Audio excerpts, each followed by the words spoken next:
9.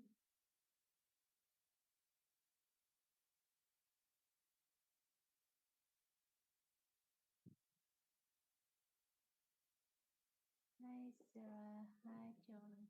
Hi, Tams. Hi, Tam and everyone. Xin chào. Seems like a long time. Yes, you have the little tiger Oh, puppy. again, like last time. Hi, Tiger.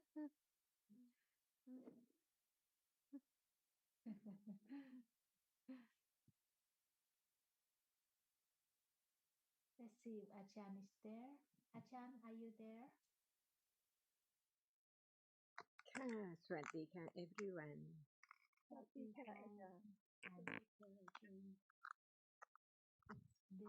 2 weeks since the last time we had the discussion. Okay, I will ask. Yes, yes. I will ask if any friend has a question. Dạ vâng, xin chào cả nhà. Không biết là chiều nay có đạo hữu nào muốn bắt đầu với câu hỏi nào không ạ? Xin vui lòng giơ tay để cho chúng con được biết luôn ạ. Nếu như chưa có đạo hữu nào có câu hỏi thì chị Hà có câu hỏi nào không chị Hà? Dạ, con xin kính chào Chan, cô Sarah, bác John, cùng toàn thể. Dạ, nếu mà cả nhà chưa có câu hỏi thì Hà xin hỏi à. Dạ, Mời chị. Con thưa A Chan, con xin hỏi là con thường được nghe A Chan giảng là thực sự thì cái tâm nó biết rất là rõ đối tượng, thì chỉ có tâm nó có chức năng kinh nghiệm đối tượng và biết rất rõ đối tượng, cho nên mà tâm sở thì nó không có đảm nhận cái chức năng biết rõ đối tượng. Thì con muốn làm Achan cùng bác John, cô Sarah làm rõ hơn cho con hai cái từ rõ ràng của cái tâm và nó kinh nghiệm. Dạ, xin hỏi như vậy. Okay, so Ms. Ha has a question about the way Chita knows the objects, because she often hears from what Achan explains that Chita is the reality, which is the chief in knowing the object. And the Chetasika also know the object, but are not the chief in experiencing the object. So she would like to understand better this point. Thank you.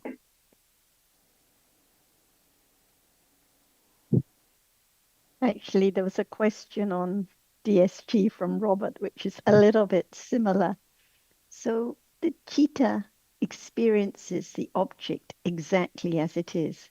At a moment of seeing, it experiences the visible object, no matter whether with a lot of light or in a dark room, no matter with good eyesight or bad sight, the seeing sees what is visible just as it is. So it experiences it as it is clearly in a way that no Chaitasikas do. It experiences it so clearly just as it is. However, the seeing doesn't understand the visible object. It doesn't contact it. It doesn't attend to it. It doesn't feel pleasant or unpleasant. It just experiences it clearly as it is. But the other Chaitasikas that arise each have their own particular function. So only Panya can understand it, can know in the sense of understanding it just as it is. Only Sati can be aware of that object. Only Ekagata can focus on the object. So each Chaitasika has its own particular function, but the Chitta itself is the one that experiences it clearly as it is the chief in experiencing the object. Any Chitta at any time, even in deep sleep, the Bhavanga Chitta experiences its object clearly just as it is, and the other Chaitasikas experience it with their particular function. Or at the moment of thinking, the citta again experiences it as it is, but the kusala or akusala cetasikas cling to it, have aversion to it, or if they're kusala, are aware of it, have understanding, and so on. And they taint the citta that experiences the object. The citta itself is andhra, it's pure. It's not kusala or akusala, but it's tainted by those kusala or akusala cetasikas that arise with it at those moments.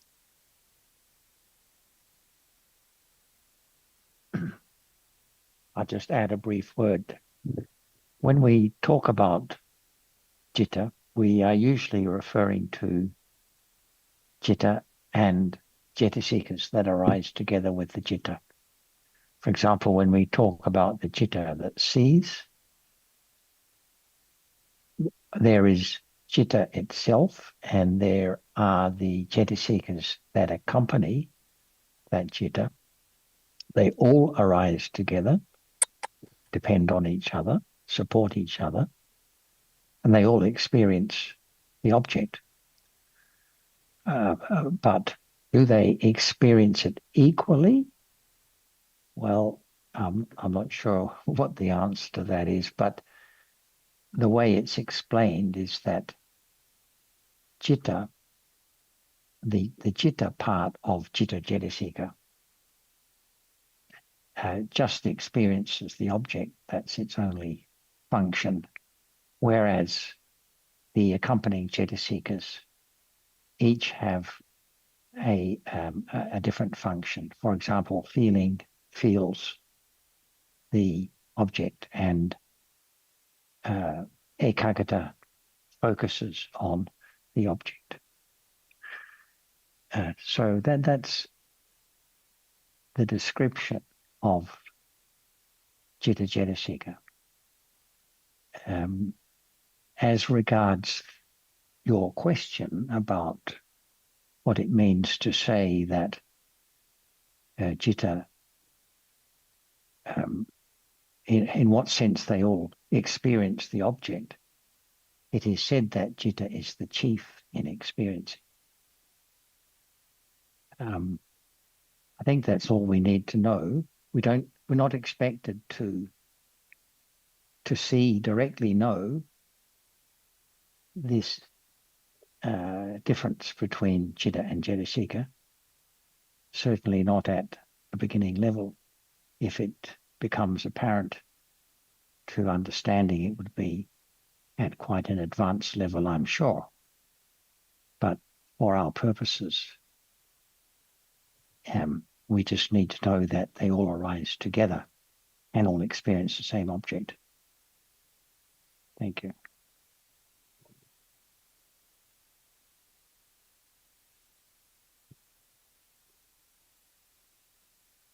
Chan, would you like to add something?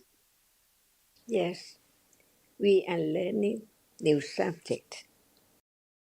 The understanding of what is there. No thought about it before at all. What is there right now is not in anyone's mind before. No thought about it. But it's there, it's real. So can there be the understanding of that which is now appearing? Otherwise, there can not be any moment of understanding anything around from birth to death at all. That's why who realized the truth, the enlightenment. So his word about the truth of what he had realized were explained from time to time about what is there right then to be known, the truth of it. So now, if the question is, what is sin? See, very simple question. What is sin? What's the answer? To understand a little more of the truth. Otherwise, it's just the idea about what is there all the time. Only the idea. But we are going to learn a little more about the ultimate truth of what appears, which no one thought about it at all. any moment. So can it be the question about each any moment? What is there now? Learn to understand the new subject, the truth of life is there anytime, ready to be studied, to be understood, to develop the ultimate truth, which is there in a moment, from moment to moment. So any moment we can talk about what is there now, to learn, to understand it. Otherwise, it's not moment of any understanding of what is there at all in life, from moment of birth to death. But it's there now. What is it? Is it real? It's so real. Nothing is as real as what is there appearing right now. Can anyone just think by oneself or no idea at all? But the question about what is there, can anyone answer without hearing before what Buddha said? What is there right now? Should it be known or should it be forgotten? No understanding of each moment in life. So it's the beginning to understand what is there in a moment in life, in a moment of life. From moment to moment right now, is there a little more understanding or just the idea of should it be known because it's there, so it can be known? When the answer is what is there, it's the beginning of understanding about it a little bit. What is there appearing now? Shall we talk about it? Otherwise, how can there be understanding of each moment in life? Chị Hà thử trả lời câu hỏi của Achan ạ. Có cái gì hiện giờ ạ?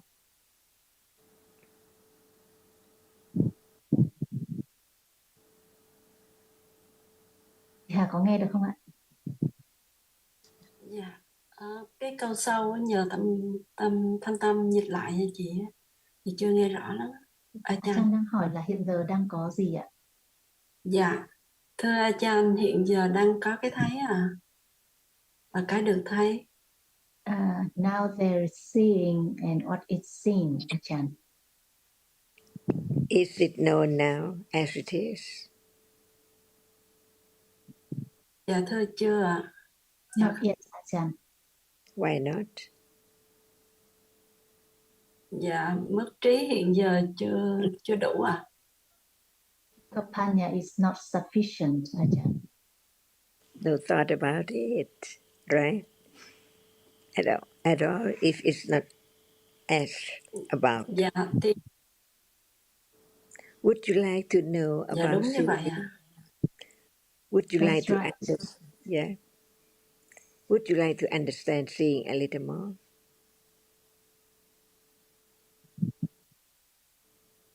Dạ thưa con đang xin được hiểu thêm nè. Yes, Achan, I would like you. As much as you have known, what is it? The seeing right now. Dạ thưa, cái thấy hiện giờ là nó là pháp thưa Achan. Nó là một thực tại, nó là một pháp đang có thực hiện giờ mà không được biết trừ khi được nghe giảng thì mới có duyên là hướng tâm đến cái thấy hiện giờ, còn không nghĩ về nó. Dạ. So seeing is real, it's a Dhamma, is real at this moment, but it's not known unless we hear about it. When we hear about it, there can be attention to it. Otherwise, we don't think about it and know nothing about it. Attention to what? Dạ. Hướng tập đến cái thấy à? Attention to the seeing, Ajahn. It doesn't have any shape or form at all. So what is seeing?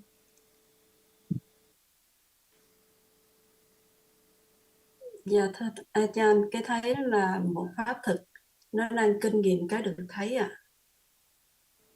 Seeing is a Dhamma, is real, it experiences what is seen now.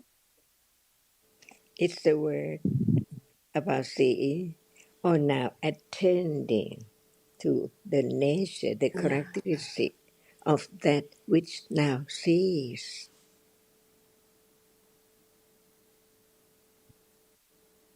dạ, Can Yes, seeing be seen? dạ không thưa Ajahn. no cannot. Why not? Dạ cái thấy thì là nó là một cái kinh nghiệm, cái được thấy thì không kinh nghiệm gì cả à. Dạ, hai pháp khác nhau à thưa Ajahn. Vì sao mà cái thấy không thể được thấy ạ? Dạ cái thấy nó kinh nghiệm, còn cái được thấy là cái không kinh nghiệm à. Because seeing is that which experiences, and what is seen is the reality that doesn't experience anything. Could Buddha see it? Dạ thưa có. Yes.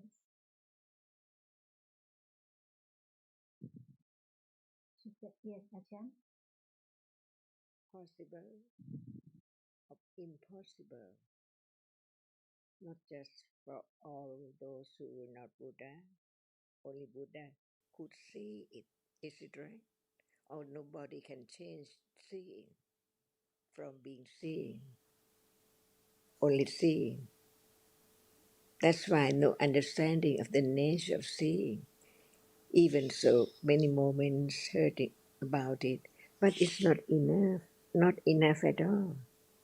That's why understanding seeing right now, can there be a little more understanding of what which experience the object, which is not seeing?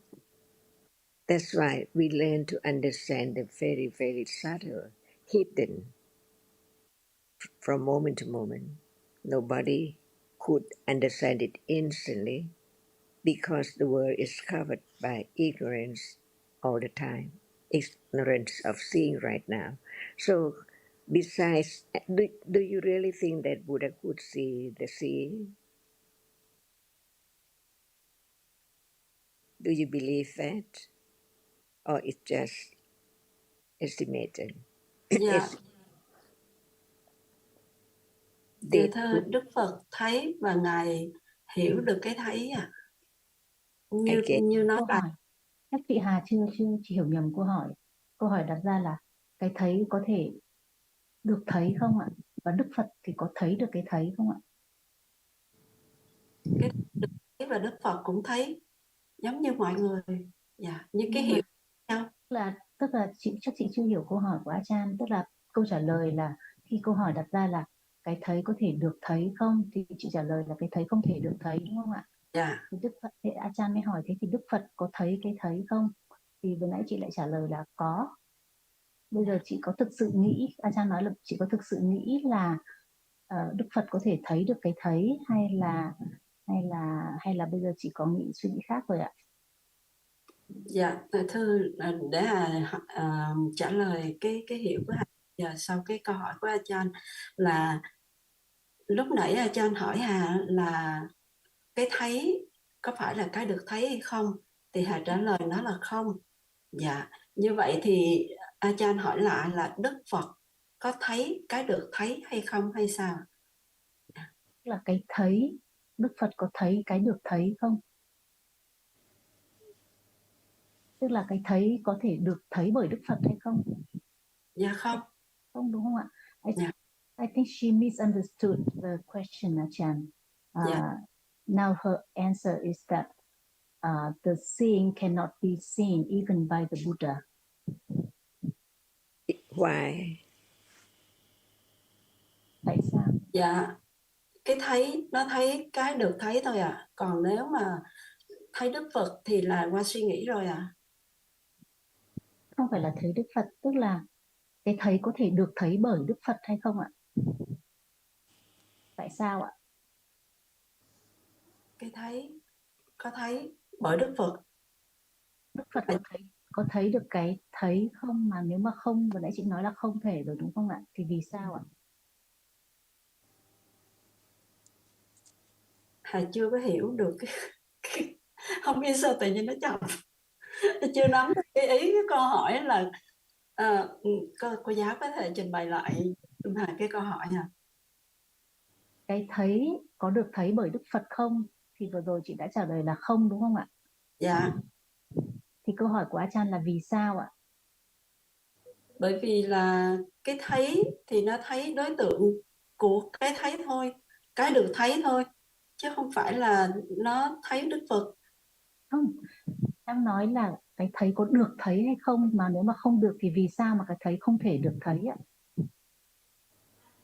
Cái thấy thì nó là tính chất của nó là kinh nghiệm, còn cái thấy nó không thể được thấy bởi vì là cái hiểu chưa có hiểu được cái thấy. Cái thấy ở Chưa. đây là nó thấy cái cái thấy thì Hà chưa có hiểu cái ý đó. Tại cái thấy ở đây là về cái thấy về trí tuệ hay là cái Không, thấy. vẫn chỉ nói cái thấy bình thường thôi chị. Dạ, Dạ. I think she got confused because chưa nắm there's được cái another ý. word. So, And uh, the, yes, and go on. the point is we have to understand the nature of different realities. Seeing is not the Buddha's, it's not mine, it's not yours. It's just the reality which arises by Dạ, dạ, conditions and sees what is visible. It cannot see sound, it cannot see hearing, it cannot see seeing, it cannot see Bhavangachita, it can only see the rupa, which is visible. Seeing always has that one object, just the rupa that is visible. It arises, falls away instantly. So no matter whether conventionally we say Jonathan's seeing or the Buddha's seeing, it's just seeing. No matter the dog seeing or the elephant seeing, is just that reality which arises when the visible object has impinged on the eye sense and it sees what is visible and gone. So it can never see anything else other than visible object. And it's the same in the dark or the light or here or there or 2,500 years ago or now in this realm or another realm. If seeing arises, it just sees the rupa, which is visible. That's all. Nothing else.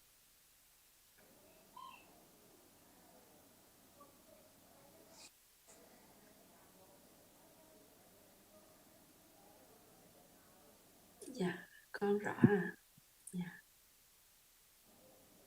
Con có thể chia sẻ thêm cái ý mà con còn dính mắc bởi cái hai từ rõ ràng, thì con có thể hiểu rằng là thời điểm mà tại sao ví dụ cho trên màn hình này thấy rất là nhiều ờ, đối tượng trên màn hình này, nhưng mà cái tâm mà nó biết rõ ràng, nó kinh nghiệm rõ ràng một đối tượng, thì để có thể là mình hiểu nó có sự khác nhau bởi cái đối tượng này với cái đối tượng kia, đúng không ạ? Thì không có bị nhầm lẫn. Ví dụ như con thấy Achan này, con thấy cô Sarah, thì nhờ cái tâm nó kinh nghiệm đối tượng một cách rõ ràng, cho nên là nhận biết cái đối tượng này không phải là đối tượng kia, cái sự khác nhau, đúng không ạ? She would like to clarify the meaning when we say that a cheetah experiences the object very well at it is. Does that mean that uh, because it experiences the object very well, that we don't confuse one object from another? For example, when uh, thanks to that the cheetah that knows the object, and it is that I don't confuse this person and that person. Now we're talking about different realities. At the moment that seeing arises, it clearly sees just what is visible. But afterwards, thinking about the name of this person or that person and confusion about this color and that color, sanya, vipalasa, thinking about different objects, different from the moment of seeing. So the seeing sees its object clearly, but afterwards, clinging, attachment, ignorance, and so on, misunderstanding, confusion, no idea what was seen. Like, who knows what was seen a moment ago? Depends what was attended to, what was thought about. But at that moment, even though no memory of it now, because it went in such a quick flash, but at that moment, seeing sees clearly what is visible. Even in the dark room, it sees clearly what is visible.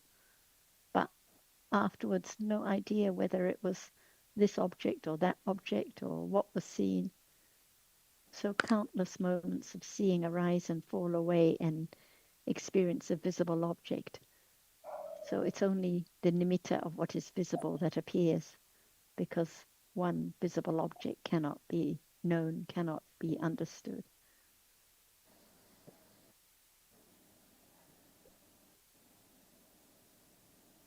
Like now, the sound heard.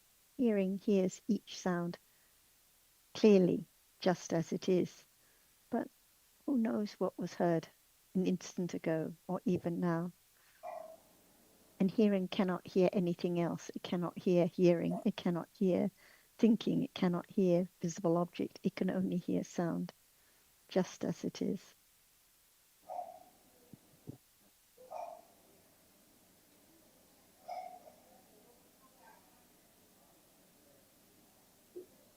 But it doesn't understand anything about sound.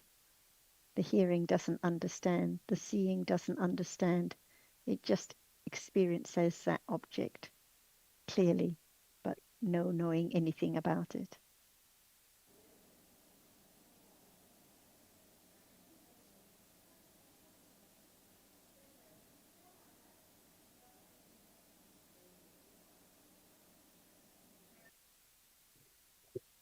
Dạ thưa con cũng lờ mờ hiểu được chút chút rồi ạ.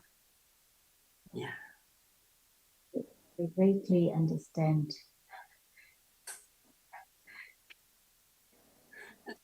Giống như nó chấp nhận bao nhiêu mà nó vẫn còn lờ mờ. Tôi thấy rõ. Chưa không bit, but hiểu not được mà cái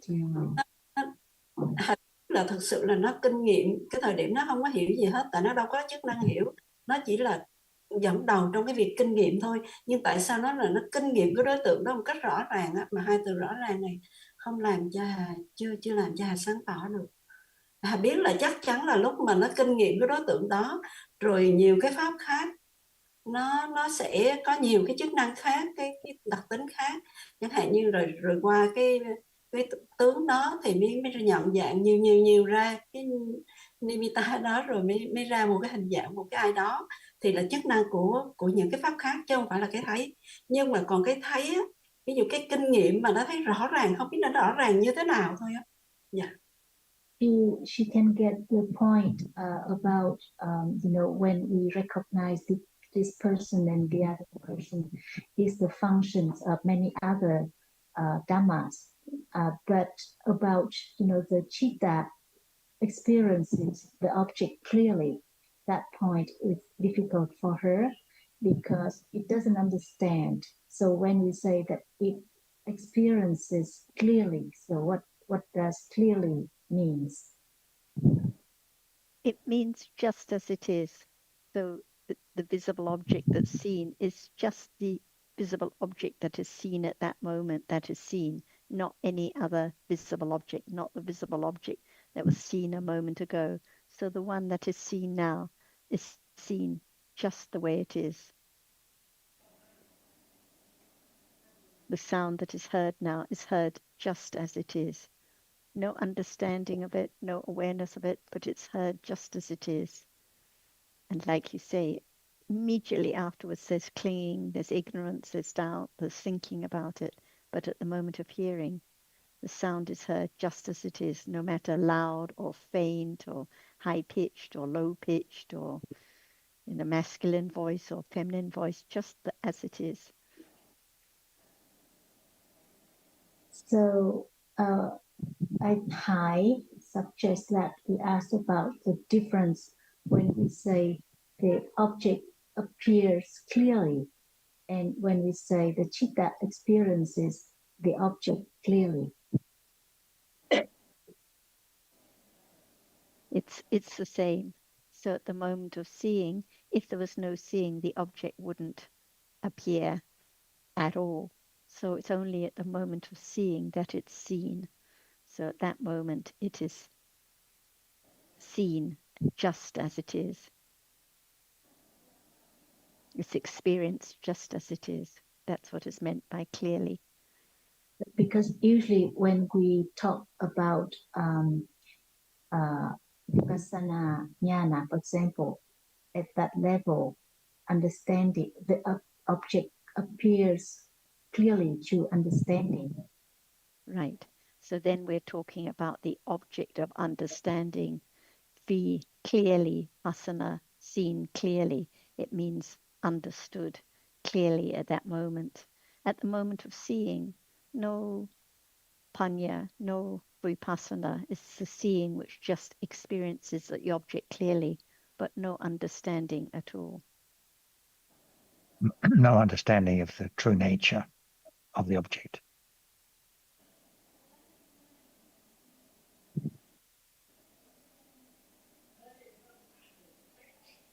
Yes, and also because the term as it is usually is used for understanding, so when we talk about the chitta knows the object as it is, I think also that brings the confusion as well. And I don't know in Vietnamese, but in English it's confusing if we say the cheetah knows the object as it is. We usually would avoid the word knows because it experiences the object as it is, but it doesn't know, it doesn't understand anything about the object.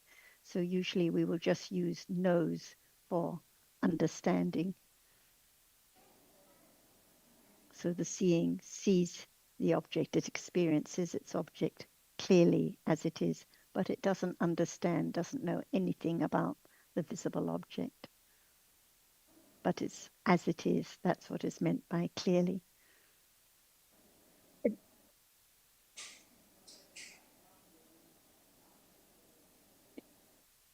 I think the experiencing clearly by the citta means without any error. Just that.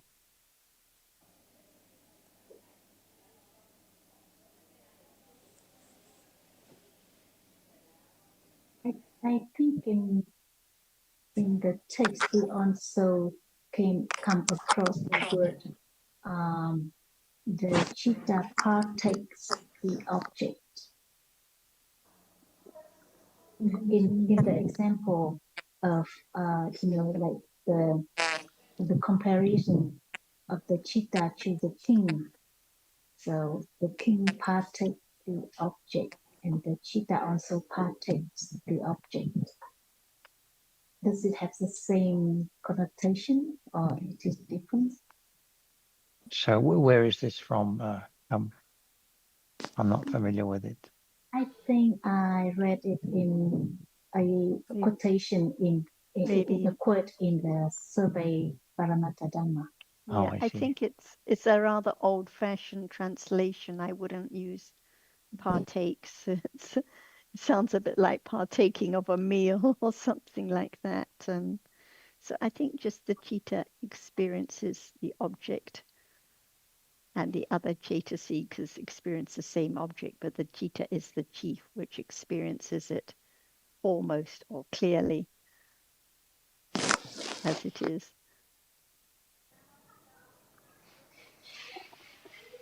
Không biết là chị Hà còn hỏi thêm gì trong cái phần này nữa không? Không thì em sẽ bắt đầu với cái câu hỏi hôm trước của mọi người liên quan đến vô thí pháp pháp thí ạ.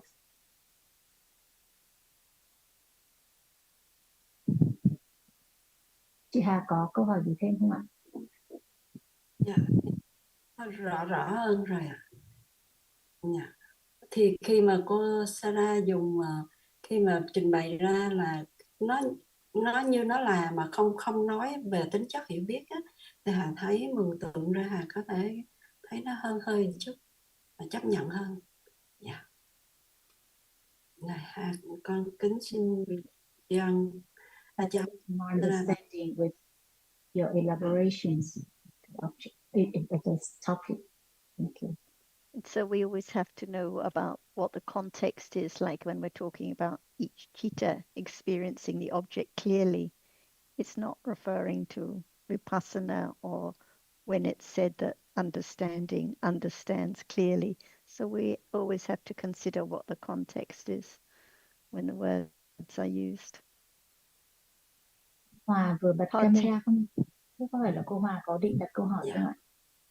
Dạ con rõ hơn rồi ạ. Con cảm ơn nhiều. Thank you. I've just had a quick look at the reference you were talking about, Tambak, and there it refers to the Javana Jittas, where the king partakes of the object. It's Javana Jittas. Yes. Okay. Mm. Thank you, John. Partakes of means to, as Sarah said, to join in or to consume or something like that. Like partake in a feast together, the Chitta and Chaitasikas partaking of a feast, but it's a little bit awkward, the term. It's a pleasurable experience. It's not a neutral term as such. It connotes enjoyment. Feasting. Chị Tâm có thể nói cái từ đó bằng tiếng Việt được không ạ? Thụ hưởng. Thụ hưởng. Thụ hưởng is it? It's from the Atasalini, by the way. Thank you. Dạ không biết là cô Hòa có phải là định hỏi không ạ?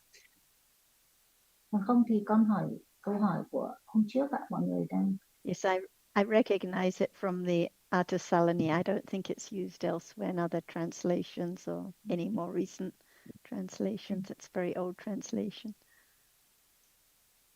So the other day among the Vietnamese friends, we had a discussion on the topic of dana, and we know that dana can be classified at three kinds: amisa dana, and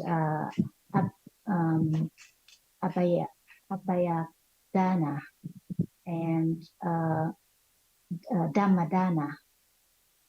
So when we talked about dhamma dana, it's quite clear when we say, for example, one shares the Dhamma with understanding, then it is Dhamma Dana. So in my understanding, it has to be with understanding for that to be Dhamma Dana.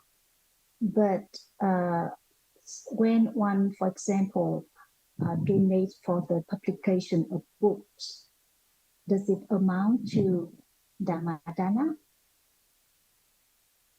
That is the question. Let's let Ajahn answer this. Maybe you can help to make it clearer for Ajahn. Yeah. Okay. I would think that Ajahn, the question is about Dhamma Dana and whether there has to be understanding. But I think for sharing the Dhamma, like contributing to publishing works to share or supporting friends to listen to the Dhamma. It's many moments of Dhamma Dana, but it's always just for a moment. It has to be with generosity, whether it's with or without understanding at those moments. But I think Ajahn Tam would like to hear more about what you have to say about Dhamma Dana in detail. What's the use of Dhamma?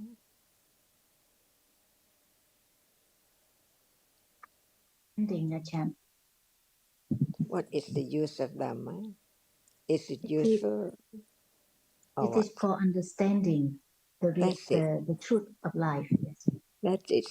That's why. Why do you give Dhamma book? What for? For understanding. Hmm. Anything concerning Dhamma is just to understand the truth, the Dhamma, not just the word or just the book, but it's the understanding. Dhammadana is no matter when and what, someone understands something by listening, considering. It is Dhammadana just to understand Dhamma.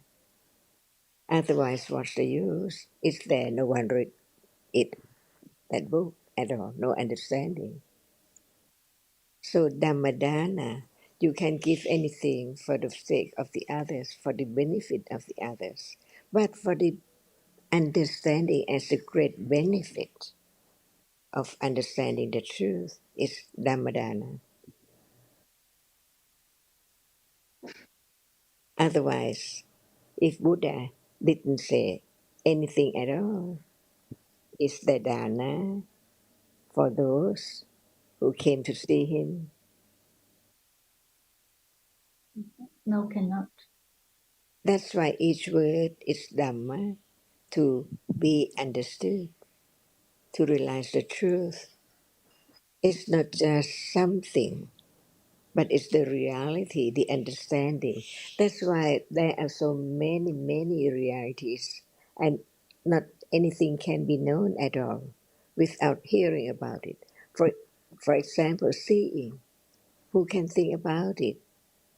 It's there all the time, but we think about that which is seen all day. And who would tell you what seeing is? If there's no seeing at all, can there be anything appearing, visible object, people and things around? That's why Dhamma is the truth. Dhammadana is giving, sharing, understanding to the others, with the others. Is that right? Like now, we are sharing, we are giving, we are donating, no matter what way, just for the sake of understanding Dhamma. What is there which hasn't been understood before? That's why we talk about everything. No matter we have talked about it again, it can be again and again and again. Never enough, as long as it's not realized as it is. The way to realize it is so very subtle, so very deep. That's why just one or two times it's not enough at all. We can talk about seeing again, otherwise it's forgotten. No thought about it. Just remember the way it is. It's the chief of experiencing the object. But in and there, what appears, no matter darkness or light or red or pale or whatever is there, how come to be experienced as it? There must be a reality, the hidden reality arises and experiences it. That's why the word is to consider, to understand the truth. Dhamma is real, is a reality. Whatever is real is a Dhamma, but it does not appear as it is. So learn a little more about the truth of what is there around, little by little, to understand that Dhamma is not far away at all. It's right there. So how much understanding of Dhamma if we just read without considering carefully, no matter what many specks of light or visible object or sound or whatever, what are there in the world, in life, in the universes, there must be the reality which experiences it. Otherwise, nothing can appear at all. See, and this is the development of parami, very little by little, gradually. get closer and closer anytime we talk about it. Otherwise, how can there be moment of considering, attending the reality which is not self or anyone at all? It's a reality. It doesn't have shape or form or anything at all. It's there all the time. Experience is what it's there appearing, hearing, thinking, all are thereby. That reality which is the one which experiences the object, no matter through the eye or the ear or the nose or the tongue or the body or the mind. And no one can imagine before to hear such words of truth. When we were young, say 7 years ago or 5 years, no thought about understanding what is there, and then their conditions to hear the truth about it, to begin to learn about the world or the truth. What is there around is taken for something permanent. My pen, my shoes, or mine or something all the time. That is not true. Who can expect one day before hearing? There can be moment of hearing, considering, understanding better and deeper, so very subtle until the truth can be realized. Like today or now, the first the first moment of hearing is quite different, so great, no thought before about the ultimate truth of what is there as it is. There must be a reality for sure. Now sees, now hears. Before hearing about the ultimate truth, no thought about it at all. Just live with attachment, aversion, and no understanding of the ultimate truth. Just live in darkness, no understanding that it's so dark. Even it's light, like visible object appearing, but no understanding of the truth from birth to death, from life to life. That's why we learn again to the word that we have listened so many times before, to get closer, not to forget this moment is there. Not forget this moment that it's there, any moment. The reality which just arises to experience. It is not the color, it's not the sound. Color cannot experience anything, sound cannot experience anything. But there is a reality, experience what appears from birth to death. And that is not sound, it's just a conditioned reality. So we learn about each moment in life.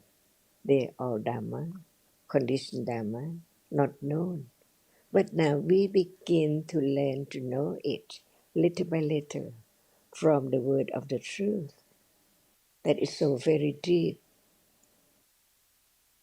The color is seen, the sound is heard, but that which experiences is not the sound or the smell or anything at all, just a reality. No shape, no form, no rupa, not anything mixed at all. The pure moment of experiencing an object, the chief one. That's why we learn that what are there, like attachment and aversion. It's not that reality which arises and experiences the object because it's attached to the object. It is aversion, not attachment, and other moment, different realities in a day. That's why so many different words in different languages, just to talk about reality, but not understand the ultimate truth at all. So now, no matter in what life, just learn to not forget the truth of the citta, the chief that rules the world. Without it, there's no world, there's no ocean, there's no star and moon at all. appearing. Is it true? Begin to be true to the truth more and more and more and more. What can be known and what has to be known, and it couldn't be known without talking a little. Not forget it.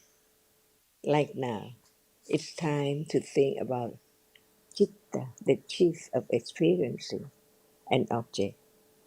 Develop gradually, little by little, so subtly that no one knows when is the moment of understanding directly with awareness and right understanding. So we learn more, not just the reality which experiences the object. Awareness, see, another word, attachment, all are dhammas. That's right, we can study each reality a little more, like we do now. Thank you, Ajahn. And Thamba, on the question of the three kinds of dana, um, we could think of them as three separate kinds of dana, but they might just be a way of classifying dana to help us consider what might be the object of dana and to help us consider how different recipients or dana for different purposes can bring different results. And so in the case of a giving connected to the Sangha, for example, offering robes to monks, or a contribution to the temple for building of something in residence, etc., or the printing of books, which are Dhamma books for distribution. It's not going to be a case of, yes, this is Dhamma dana or this is not Dhamma dana, because the motives of the giver will be mixed. Sometimes robes are given to monks as just as a kind of merit making, as a ritual, and it will be difficult to really consider that as Dhamma dana in any meaningful sense. But yet, even so, there must be a degree of saddha in the giver to choose the monks as object of the giving rather than giving it to a charity, for example, or some other recipient. So it's not clearly one thing or the other, but they are relevant considerations in if one was concerned about the degree of merit associated with the act, then this would be considerations. Yeah, thank you. Thank you, Jonathan, for your comments. And for example, if one speaks the Dhamma words without understanding it,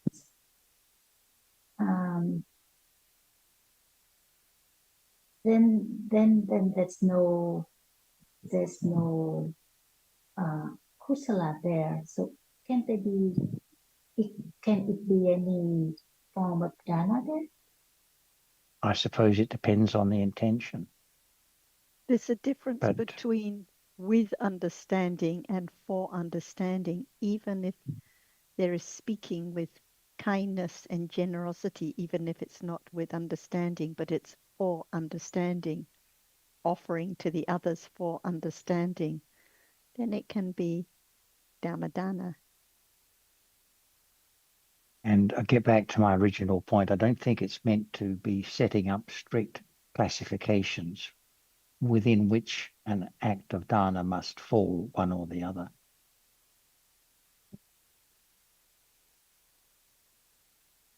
Yes. So, like, I think many people, when they hear that this act is meritorious, they do it even without thinking about, how Dharma can be helpful for the understanding. To just Quite know possibly, it's like in the instance of giving the robes as an annual ritual,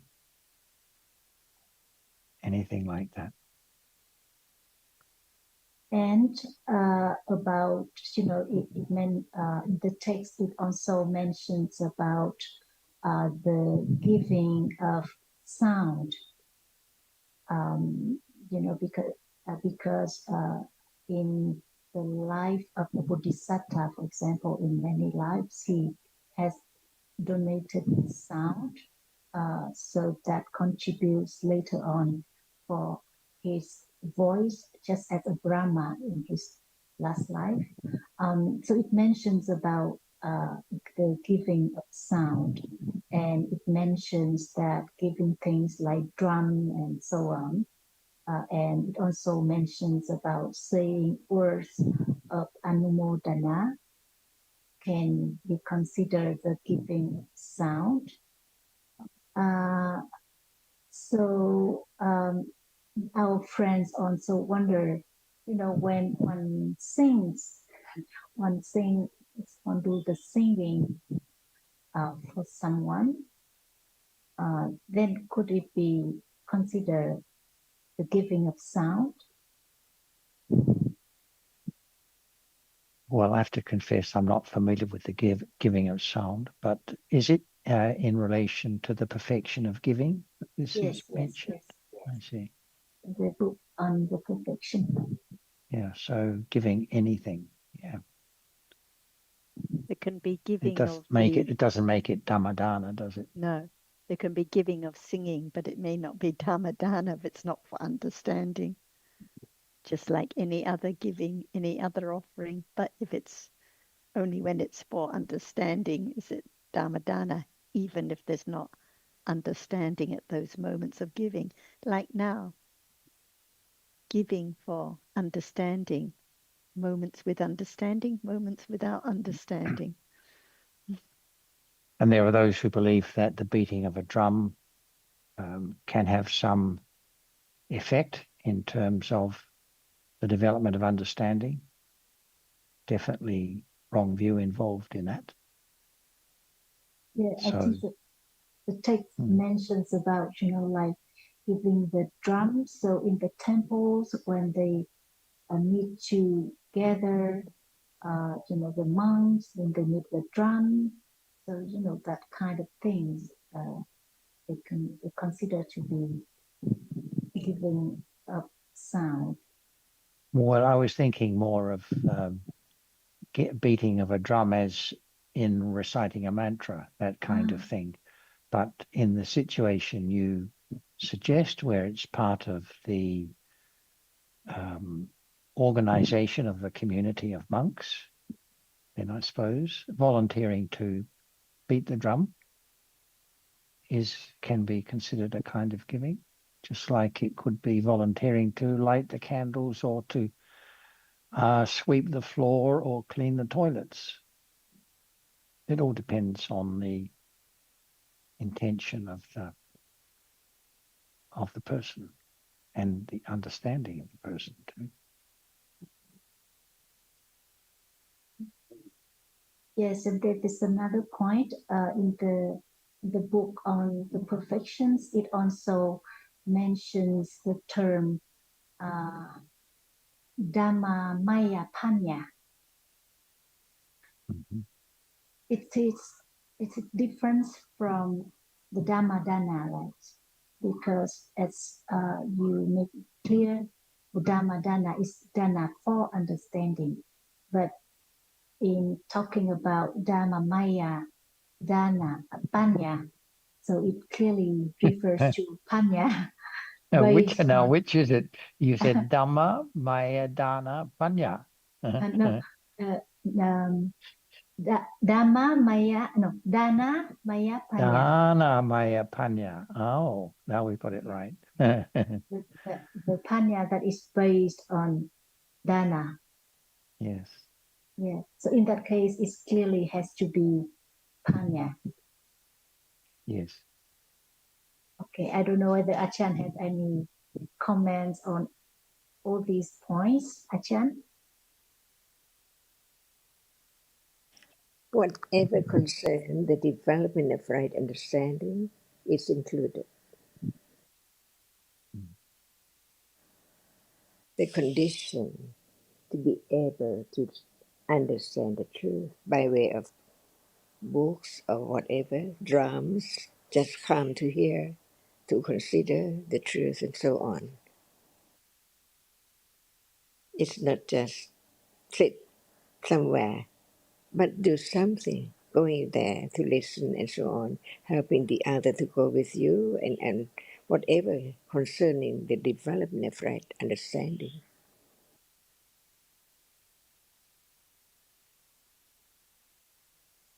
Can you cook for those who study Dhamma? Sure. For what? For them to learn more, to understand the truth. So whatever concern right understanding of Panya is Dhammadana. Even if at those moments of cooking there is not panya all the time or any of the time, but it's just generosity for others to listen and benefit from the dana, from the hearing the Dhamma. So it's the same with the publishing of the books, even if there isn't understanding, but it's for the purpose for others to read and consider and understand Dhammadana.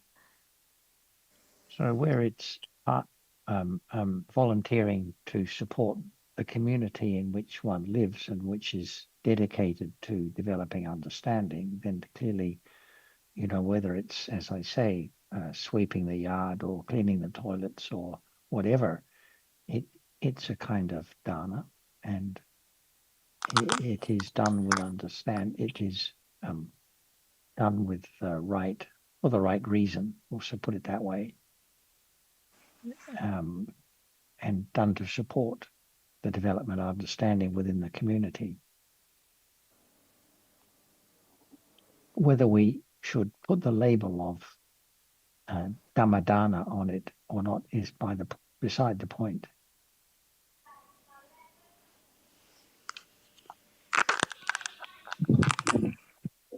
And Achan, can you explain about the term Dhanamaya Panya?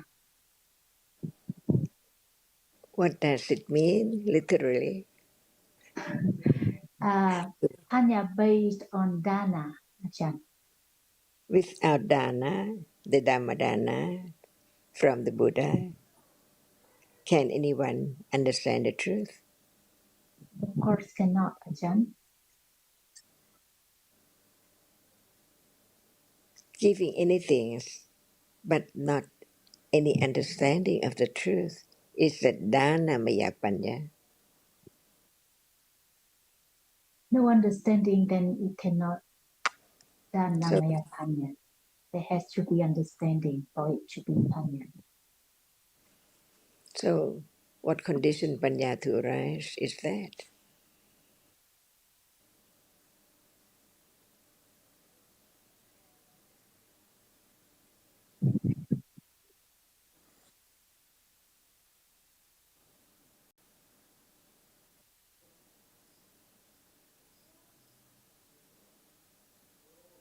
Can you give Panya to the other?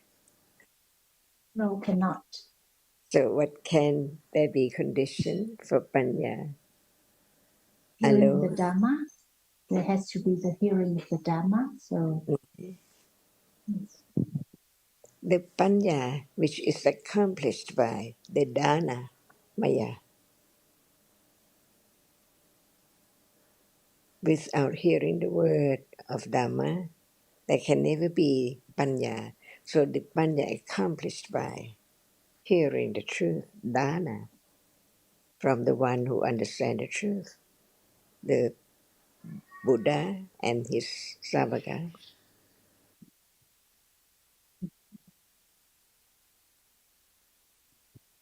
If they keep silent, who can understand the truth?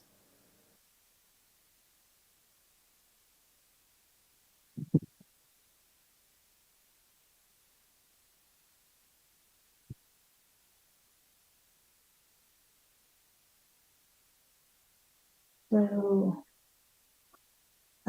this Dhanamaya Panya in the books on perfections, it says that there are different kinds of chitta classified by um, Dhanamaya Panya or Silamaya Panya or uh, um, Dham or Suttamaya Panya. Panya, which is accomplished by such and such and such. Mhm. Panya based on hearing the truth. Panya based on the giving, what was given. Panya based on sila, kusala, citas, following from. And I just put a note in the on the notes. I had a look at the consumes that you were asking about, the partaking. So the Pali word is paribunji, and as Jonathan said in the context, it's referring to the citas, the Javana citas that follow in a sense door process. So after seeing and then receiving and attending, and then the Votapana citta arises, and then it's like when the usually akusala citas arise with loba, it's like the king consuming the food. So the Pali word paribunji means eats or enjoys. So the Javana citas eat or enjoy the food that has been prepared by all the previous citas in that process. So So that's the it cannot be simile. used for the case uh, of Javanachita with dosa, for example. Uh, not clear. I would have to look at the context more carefully, but here it's just talking about how the Javana citas enjoy or eat the food that has been given. Maybe even when mula citas arise, there is also enjoying with dosa at those moments. I think it's just referring to the function of Javana citas as different from the function of the other citas. Another way of explaining about the chitta that experiences the object is the word Javana itself. It runs through the object. It runs through the object in a kusala or ankusala way. The So Javana any is the connection function. between run through and partake the object? I think it means it runs through and consumes. So it consumes. It's easier to understand when it consumes with attachment or ignorance, but I think at any moment when it runs through, it's like consuming that object that has been experienced by the previous cheaters. But I'd have to look at the chapter more carefully because I've only got the Pali in front of me, so I can't just get it all.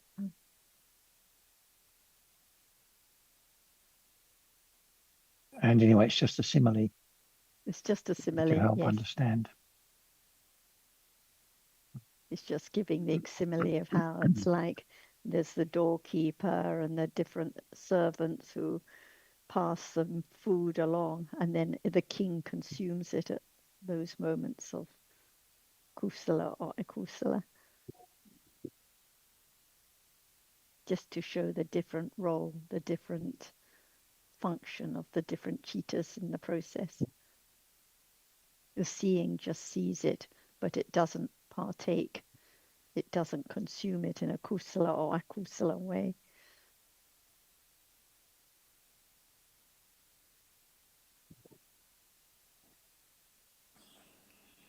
Is Panya now accomplished? No, Ajahn. That's why it needs dana, sila, and bhavana. Whatever condition, not just sit and understand, but what in life, all kinds of kusala is the way to clean to purify the chitta, to understand a little more. So it's a way of describing the development of Yep. the parami Ajahn. That's it. Without parami, it's impossible to clean or clear akusala away, clarify, purify chitta.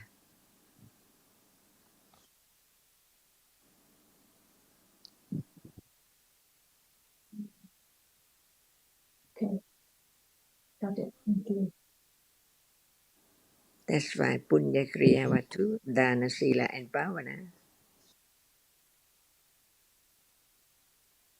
And dana is not just giving away things for the benefit of the other, because after that there can be needs again, poverty again, and so on. But dharma, whenever it's there, it purifies all kinds of kusala.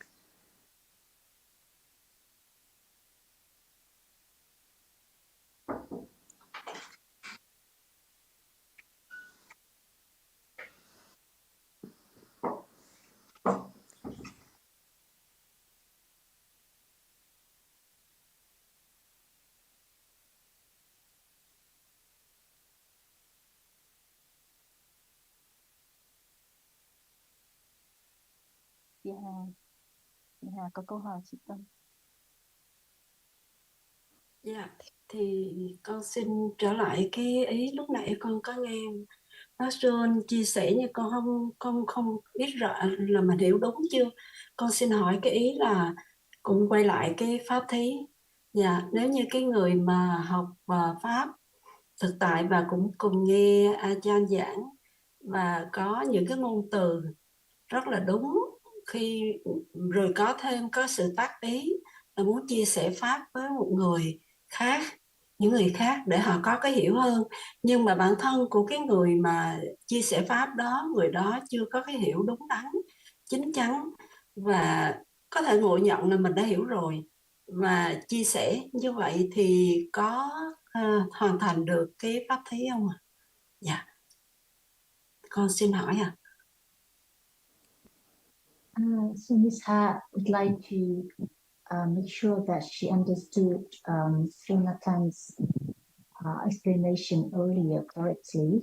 She said that, for example, one is a student who studies the Dhamma, and one knows many terms, many words, and one speaks those words to another friend.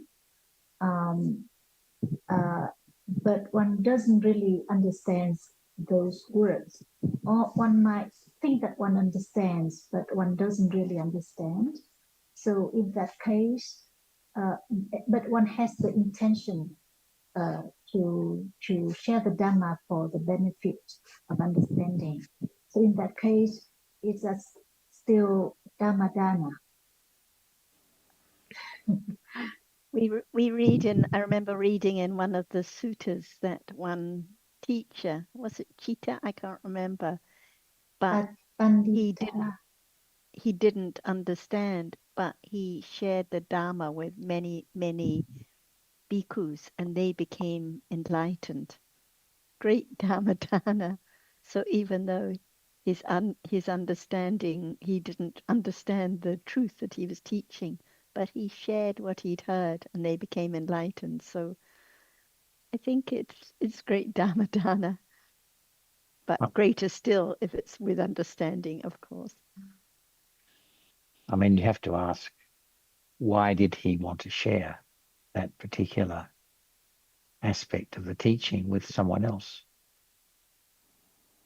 So if it was just because he was practicing reading, for example, and liked to hear the sound of his own voice.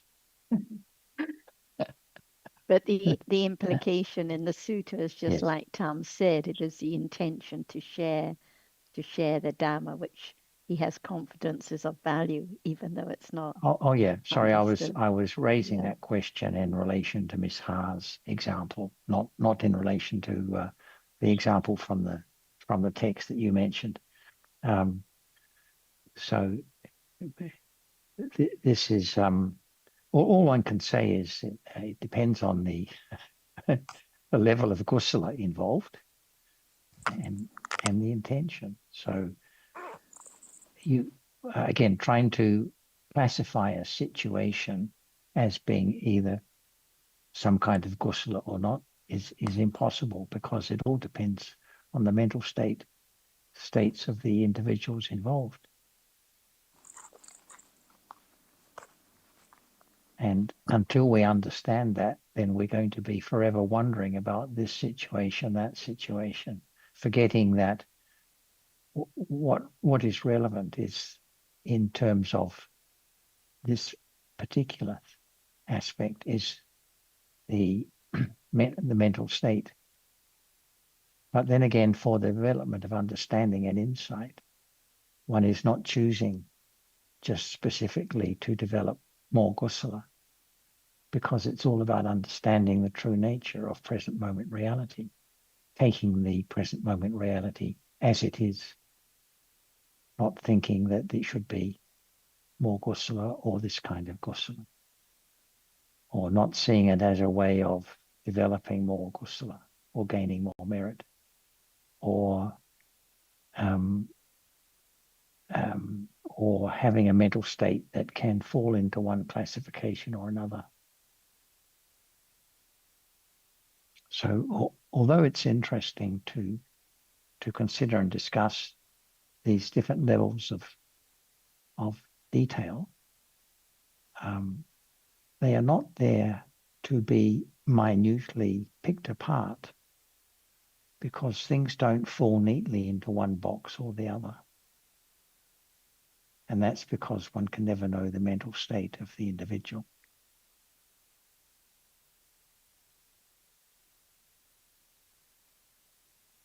And there are always going to be grey areas. We've had this before, grey areas about a situation. Is it gamma through the body or gamma through speech? That sort of thing. It has no significance whatsoever, actually, because it doesn't make any difference to anyone. It's just knowledge, book knowledge, if you like, for the sake of. It's good to know that karma can be committed through body, speech, or mind, which some people may not appreciate. But we don't then have to classify every instance of karma as to whether it falls into one basket or the other. Thanks.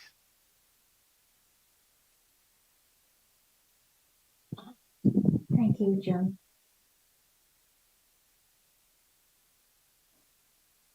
Dạ, con cảm ơn cô Sarah Martin rất là nhiều ạ. Con rõ Don't let hơn me rồi. stop. Don't let me stop you asking if you would really want to know.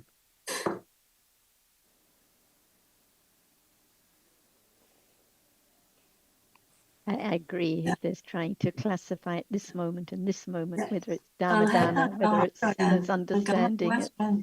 Dạ. it's not helpful.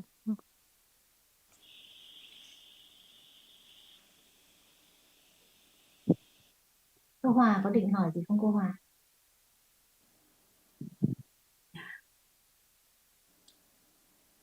Cô Hòa có nghe được con nói không ạ? Cô Hòa có nghe được con nói không ạ? Cô có định hỏi gì không ạ? Dạ, vừa rồi bác John bác trả lời cái vấn đề pháp đấy thì cũng có suy xét thêm ạ. Chưa có câu hỏi đúng không ạ? Dạ không ạ.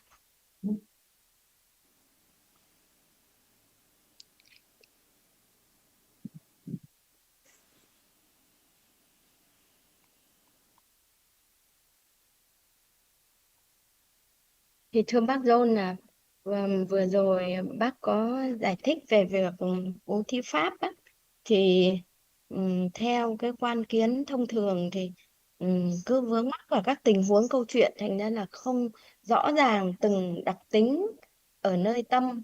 Bởi vì khi xét về câu chuyện thì có thể là lạc vào những cái sự sinh diệt quá nhanh của tâm thì phán xét theo tình huống câu chuyện, chứ không còn là những cái khoảnh khắc của sự hiểu hoặc là những cái khoảnh khắc của thiện pháp thông thường khi mà bố thí không có cái hiểu nhưng thật sự vì nghĩ đến an sinh hoặc là nghĩ đến giá trị của sự hiểu biết thì lúc đó cũng có thiện pháp.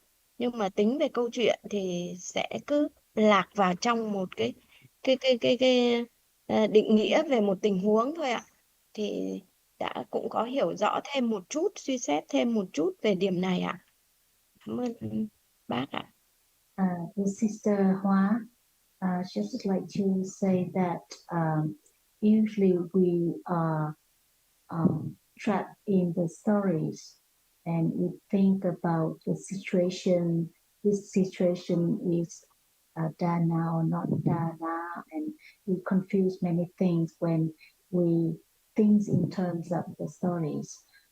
But with your explanation, it became clear for us to consider about the different moments and the intention and the object so that we can understand better about what is Dana or Dhamma Dana.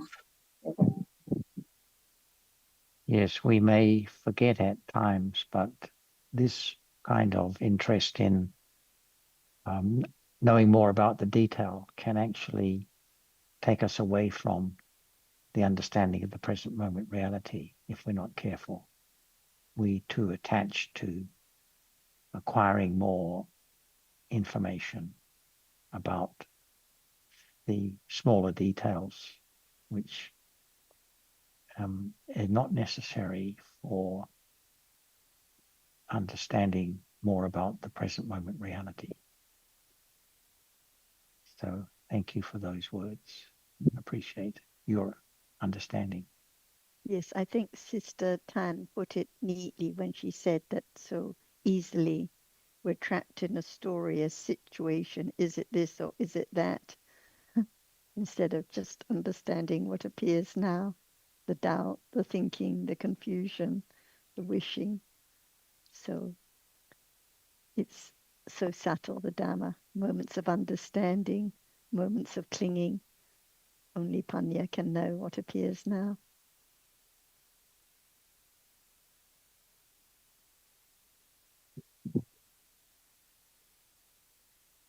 I think we don't have much time left, so maybe Ajahn would like to say with us a few words about anything, Ajahn. Yes, about Dhamma. Dhamma is Dhamma. Nobody can change the way it is at all. That's why no matter who said the term that would have passed on and on to the others, with how much understanding or how very little understanding, it is in the individual's accumulation. Who knows? That's why Dhamma is Dhamma, and no matter the one who speaks it, understand it or not, but Dhamma is Dhamma. The truth of Dhamma is there. So it depends on the listeners to consider it, to understand it.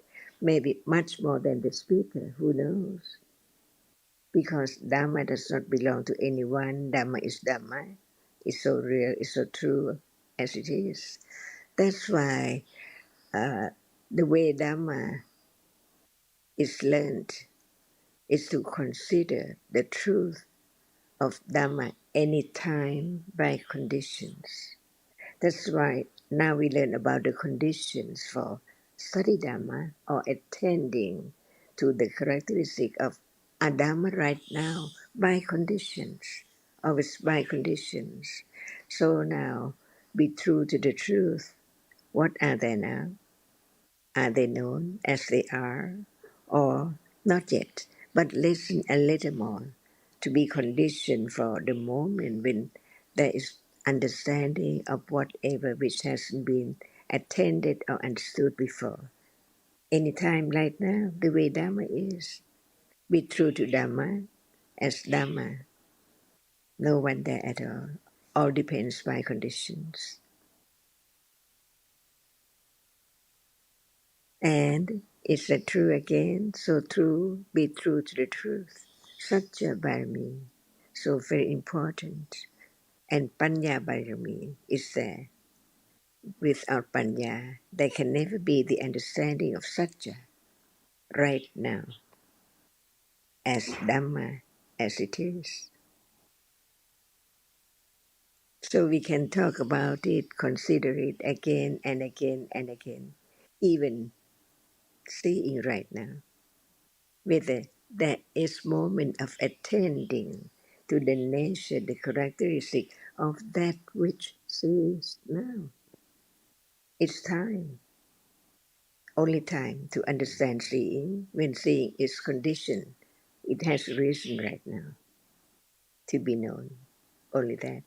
That's why Buddha said, understand that which is there, arisen now by conditions. Is that true? Only that which is there now, arisen by condition. So close or so far. The reality is so close, but the understanding is so far until it gets closer and closer to seeing right now. For example, or to anything by condition unexpectedly, the another's can show up little by little, and more when it conditions the moment of understanding a little by little now of seeing or hearing or whatever is there. Is this the only way? By conditions. Seeing is not realized yet, but without realizing Dhamma in daily life, that is not the way to let go ignorance and attachment and all kinds of akusala gradually, little by little. Is it so very little now?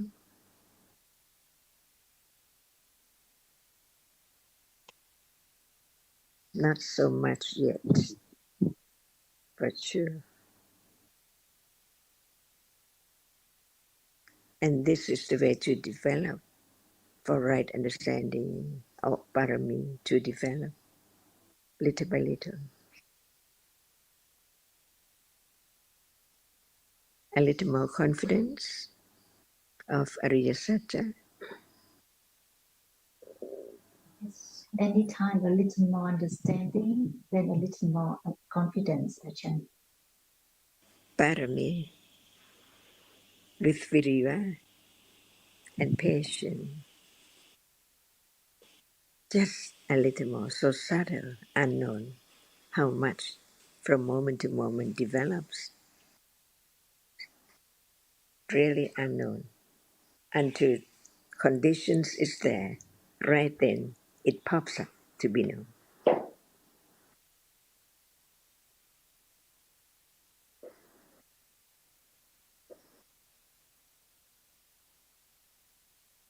Right now, see as it is.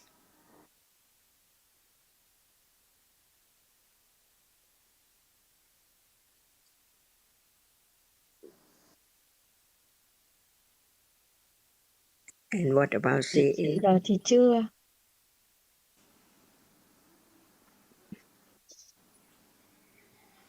Cô Hòa vừa nói là Có là niềm tin vào cái thấy nó là một thực tại thôi ạ, chứ còn chưa thấy như nó là ạ.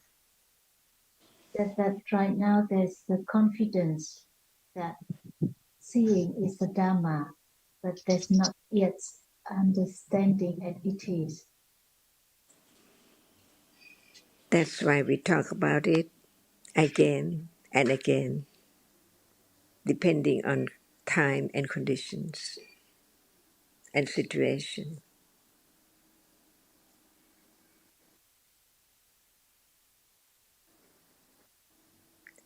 That's why when there is the understanding of the truth of seeing, it's the understanding of the truth of that which is the chief of experiencing what is there in life each moment.